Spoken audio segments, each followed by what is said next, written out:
Welcome to my channel. Subscribe, listen and enjoy my stories every day. It was one of those quiet, lazy Saturdays when you feel like nothing in the world could ever go wrong. I had no idea that the universe was about to pull the rug from beneath me. I woke up to sunlight streaming through our bedroom window, reaching for Sarah, only to find her side of the bed already empty. I could hear the faint hum of water running from the bathroom down the hall. Sarah was an early riser on weekends. She'd always been the type who couldn't sit still for too long, even on days off. Most Saturdays, she'd be up and out the door, heading to yoga or to grab an iced coffee from the local cafe before I'd even rolled out of bed. I'd never given it much thought, it was just one of her quirks, and I had learned to love every part of her routine. Or so I thought. I shuffled to the kitchen, yawning as I went, still half asleep. My foot brushed against something on the counter, and I looked down to see her phone lying there, unlocked.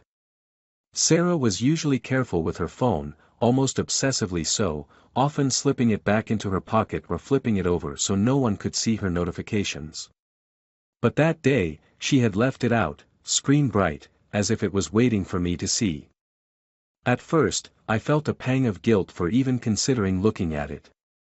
I could practically hear her voice in my head telling me it was nothing, that she'd been texting someone from work or that a friend was just catching up. But then, as I glanced down, my heart caught in my throat. A message preview glowed at the top of the screen. It read, "Can't wait to see you. Last night was amazing." For a moment, I froze, hoping that I'd misread it, or that maybe it was some innocent exchange with an old friend. But my mind wouldn't let me look away, wouldn't let me ignore it. My hands seemed to move on their own, scrolling through the recent messages. My vision blurred as I took in the words that spilled across the screen like drops of acid, affectionate terms, descriptions of nights spent together, inside jokes I'd never heard before. My blood ran cold. I felt like a stranger in my own home, standing there in our kitchen, reading words exchanged between my wife and someone else. It was as if I had opened a door I was never meant to see behind, and now, I was trapped on the other side. I could hear her in the shower, humming softly, oblivious to the turmoil unraveling just a few feet away. The shower shut off, and I heard her step out, the rustling of a towel, her soft footsteps. I forced myself to put the phone down, trying to compose myself. I took a few shaky breaths, but my mind was racing, tumbling through possibilities, rationalizations, excuses. But there were none that could ease the crushing weight in my chest. As I heard her footsteps approach, I quickly grabbed a cup from the cabinet, pretending to pour coffee. The mug felt heavy in my hand, grounding me as I gripped it tight, trying to steady my thoughts.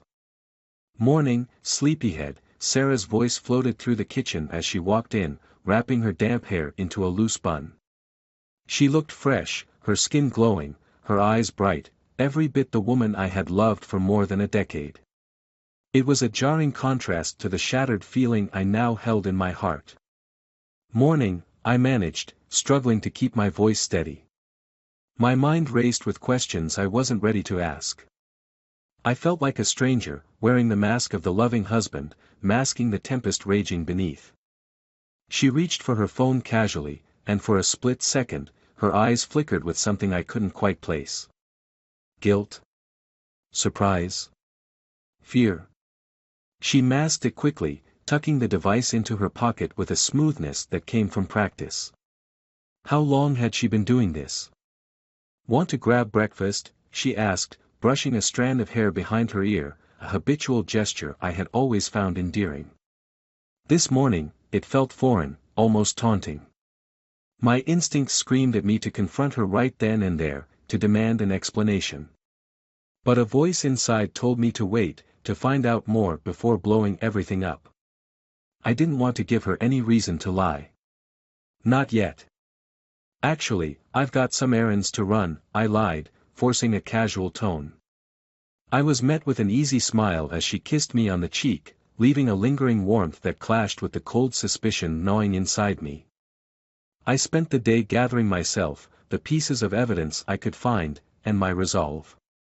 Each revelation hit me like a wave, threatening to pull me under. Her words, her mannerisms, her stories about late nights at work, all of it began to shift under the weight of this discovery, revealing cracks and inconsistencies I had been too blind to see. The worst part? As I pieced it together, my mind reached back to all the times she'd given me hints, subtle as they were, things I had brushed aside as harmless quirks or moods. The late nights at work, the business trips she never seemed excited to talk about, the way she'd occasionally check her phone with a faint smile she tried to hide. That night, as we sat across from each other at dinner, I watched her closely, wondering how well I really knew her, or if I had ever known her at all. Every word out of her mouth felt rehearsed, her laughter ringing hollow in my ears.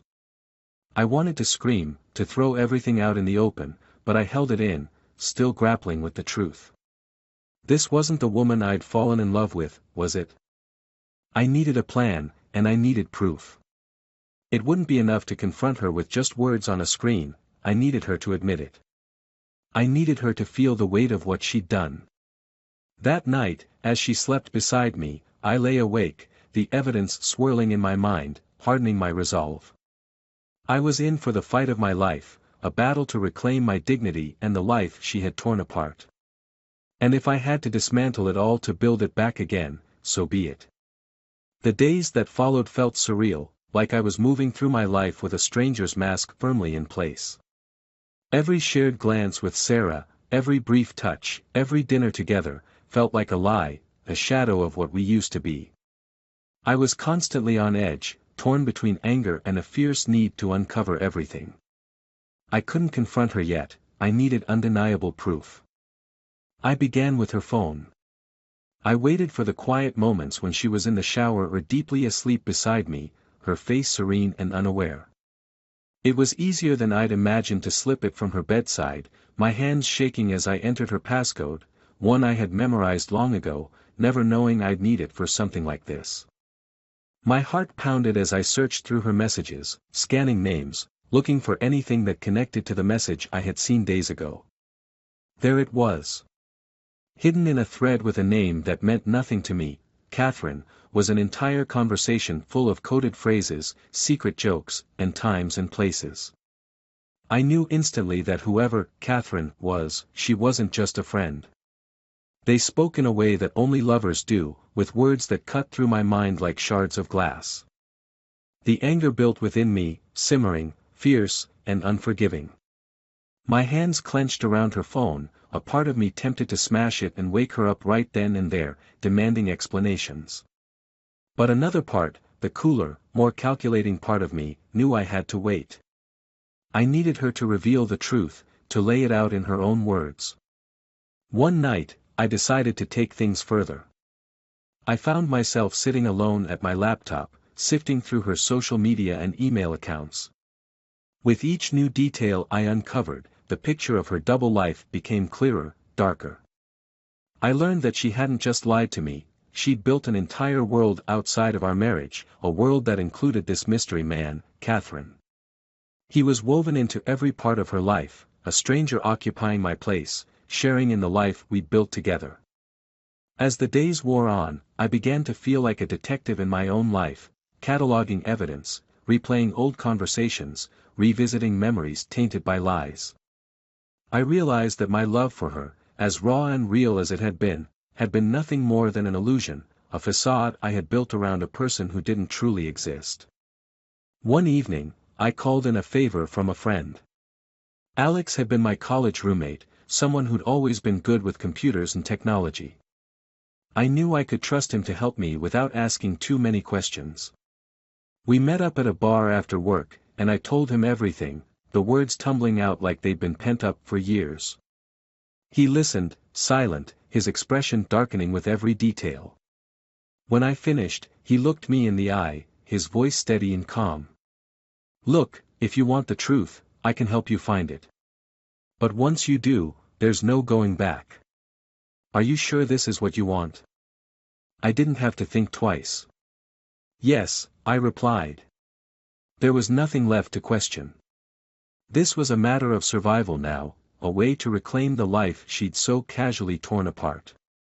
With Alex's help, we set up a small surveillance system on her devices. I hated myself for it, the idea of snooping, digging through her private messages like I was the one at fault. But I needed to know everything.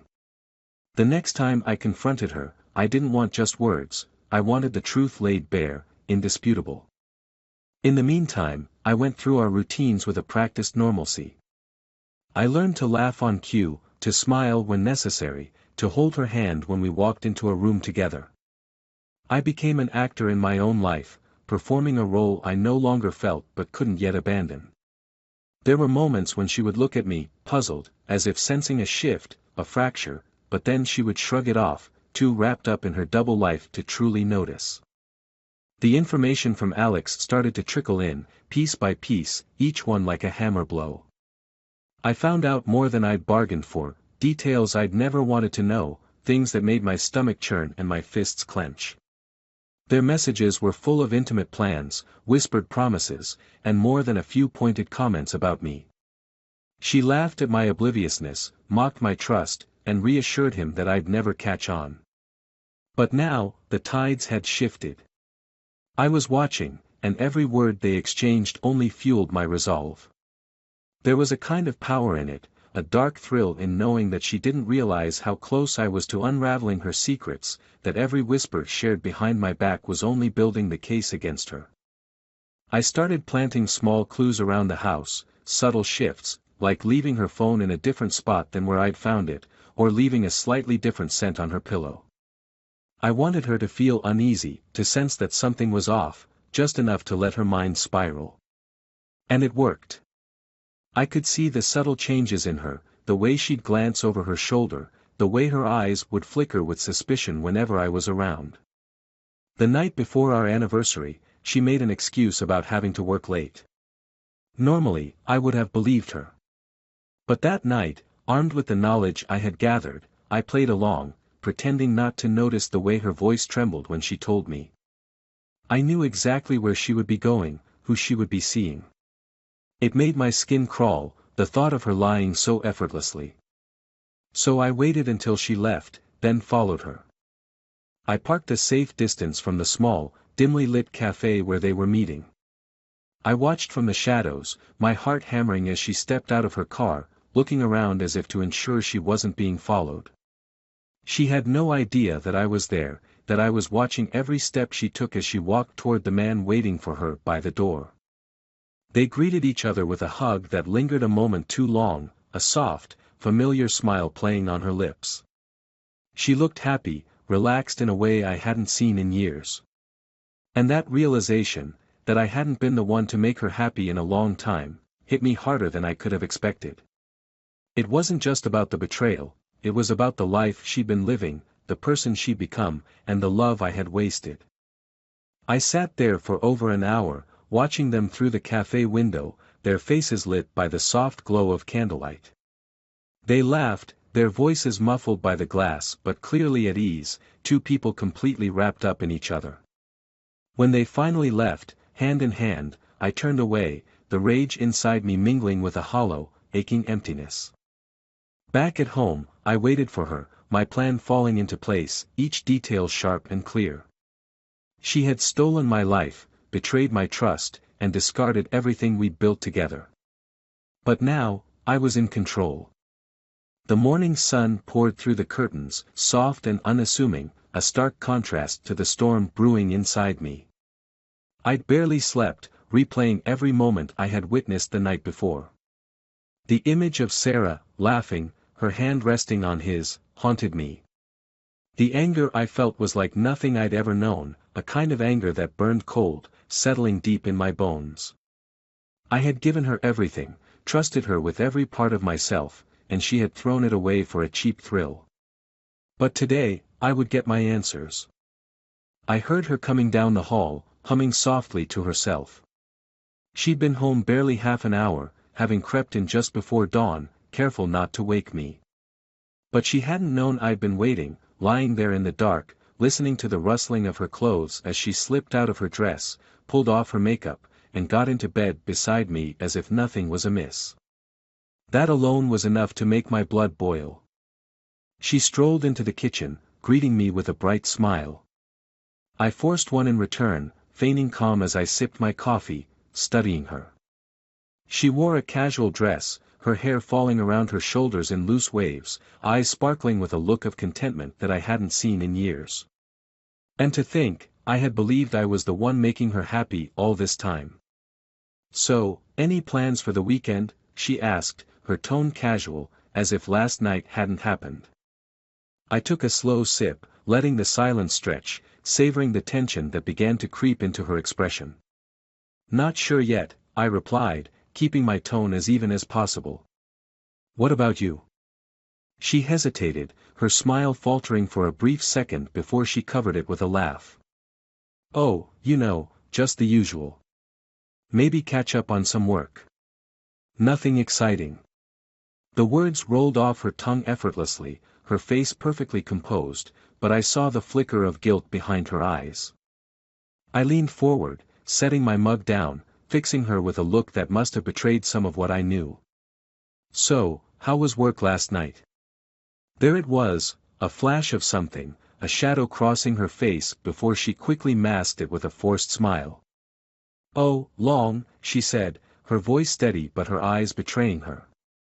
"You know how it is. Meetings, reports, the usual grind." I nodded slowly, letting her words hang in the air, relishing the discomfort that was beginning to seep into her demeanor. "Interesting," I said, my voice barely a whisper, a cold edge creeping into it. "Because I drove past your office last night. It looked pretty dark to me." The color drained from her face. She opened her mouth, a confused laugh slipping out as she tried to regain control. "Well, that's odd. Maybe it was after I left. You know how late I can be sometimes." "You weren't there," I interrupted, my voice low, unwavering. "I know exactly where you were.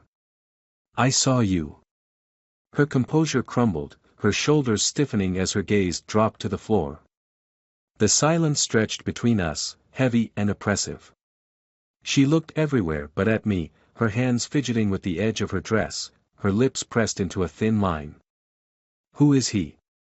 I demanded, my voice rough with barely contained anger. "How long has this been going on?" Sarah closed her eyes, taking a slow, shuddering breath, the reality of the situation finally sinking in. It's not what you think," she began, her voice barely a whisper, but I cut her off with a bitter laugh. "Not what I think. I watched you, Sarah. I saw you with him. Don't insult me by pretending this is something innocent." She flinched, her face a mixture of guilt and defiance as she finally looked up, meeting my gaze. "I didn't mean for it to happen," she murmured, the words barely audible. "I was lonely. You've been so distant, always busy with work, never here." "Don't you dare turn this on me," I growled, the anger bubbling over, unstoppable now. "I gave everything to this marriage, to you. And you chose to lie, to betray me. You don't get to blame this on me." Tears welled in her eyes, her face crumpling as the weight of her actions bore down on her. "I'm sorry," she whispered, the words hollow, empty. "I didn't know how to tell you. I never wanted to hurt you." "Hurt me?" I laughed bitterly, shaking my head. "You didn't care about hurting me. You were too busy living a fantasy, lying to my face while you snuck around." "How long, Sarah? How long has this been going on?" Her voice was barely a whisper as she replied, 6 months. 6 months. Half a year of lies, of sneaking around, of hiding in plain sight. I clenched my fists, trying to keep my composure, to hold back the urge to yell, to throw something, to make her feel a fraction of the pain she had inflicted on me. "I trusted you," I said, my voice breaking. "I believed in you, in us. And this is what you chose. Some stranger." She shook her head, her eyes wide with desperation. "It wasn't just. He made me feel seen, understood. It was something I needed." I laughed again, a hollow sound, void of any real amusement. "Needed? You needed to betray your husband, the life we built together, because of some fling? Don't kid yourself, Sarah. This isn't about what you needed. This is about your selfishness, your inability to be honest, to communicate. Her shoulders slumped, the fire fading from her eyes as she realized there was nothing she could say to undo what had been done. I watched as she wilted before me, the weight of her guilt settling heavy on her shoulders. Tell me one thing, I said, my voice soft but sharp. If I hadn't caught you, if I hadn't found out, would you have told me? She didn't answer, and that silence was all I needed to know. She would have kept lying, kept sneaking around, kept tearing apart everything we'd built piece by piece, as long as I stayed blind to it. I got up, the finality of the moment settling over me like a shroud. I'm done, Sarah. This marriage, this life. It's over. I turned, grabbing my keys from the counter, ignoring the desperate look she threw my way. Please, she whispered, her voice choked, broken. Please don't leave. I'll do anything. I can make this right. Just, please, don't throw it all away. I paused, taking in the woman I had once loved, the woman who had betrayed me without a second thought. There was a time when I would have done anything to save us, to hold on.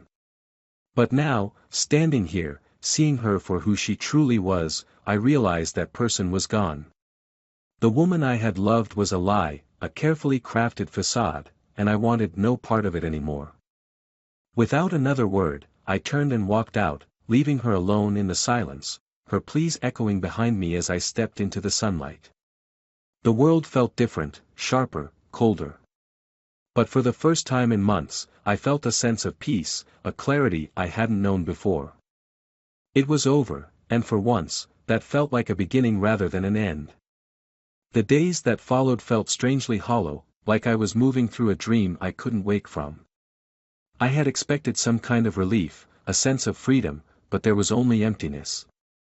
I didn't sleep much, nights were long, and the silence in the apartment seemed to grow louder with each passing hour. The place felt foreign without Sarah there, her belongings gone, every trace of her carefully erased. I had thrown myself into packing up everything that reminded me of her, stuffing away the memories, trying to forget. But the ghost of her laughter, the warmth of her smile, lingered. I tried to distract myself, burying myself in work, avoiding any reminders of the life I had left behind. But no amount of focus or late nights could change the fact that I missed her presence, her scent, her laughter. It was infuriating, like my mind had betrayed me, longing for someone who no longer existed. The woman I missed wasn't real, she was a stranger, someone who had lied and betrayed me. But the heart doesn't always listen to reason. Weeks passed, each day bleeding into the next, and then one night, a month after I'd walked out, I came home to find a letter in my mailbox. My heart lurched when I saw her handwriting on the envelope. Against my better judgment, I took it inside, staring at it for what felt like hours before finally tearing it open. The letter was short, scrawled in her familiar, looping handwriting. She wrote about the things she missed, the regrets she carried, and the guilt that haunted her. She apologized, again and again. She confessed that she felt lost without me, that she had made the worst mistake of her life. At the end, she asked if I could meet her, just once, to talk. I stared at the letter, my emotions tangled, old wounds reopened. Part of me wanted to rip it apart, to throw it away and pretend it had never existed. But a stronger, quieter part of me wanted closure, needed to understand. Perhaps if I saw her one last time, I could lay this all to rest. We agreed to meet at a small cafe, one we used to go to on lazy Sunday afternoons, back when everything was simple, before life had become so complicated. I arrived early, the anxiety twisting in my stomach as I sat at a table by the window, watching the rain trickle down the glass, the world outside blurred and distant. I waited, watching the door, every second stretching into an eternity. But she didn't come. I checked my phone, scrolling through old messages, wondering if she had changed her mind. An hour passed, and then two. Eventually, I got up, shoulders slumped, the cold air biting as I stepped outside. As I walked home, a creeping dread settled in, gnawing at the edges of my mind. Something felt wrong. I hadn't expected her to change her mind, not after that letter, not after everything she'd said. The feeling gnawed at me, pulling me back to my car. Without thinking, I found myself driving to the place we had once shared, the home we had filled with memories I was trying so hard to forget. The front door was unlocked, a faint light spilling out from inside. I stepped in, heart pounding, calling her name, my voice echoing in the empty silence. There was no answer, only the hum of the refrigerator, the soft tick of the clock. I moved through the rooms, searching, my footsteps heavy as I approached the bedroom. The sight that met me there stopped me cold. Sarah was sitting on the bed, clutching a photo of us from our wedding day, her expression vacant, her eyes red-rimmed and glassy. Empty pill bottles littered the nightstand, their contents scattered across the floor like broken promises. My heart twisted as I rushed to her side, shaking her, calling her name, but there was no response. Her skin was cold, her body limp in my arms as I rocked back and forth, my mind reeling, trying to process what was happening.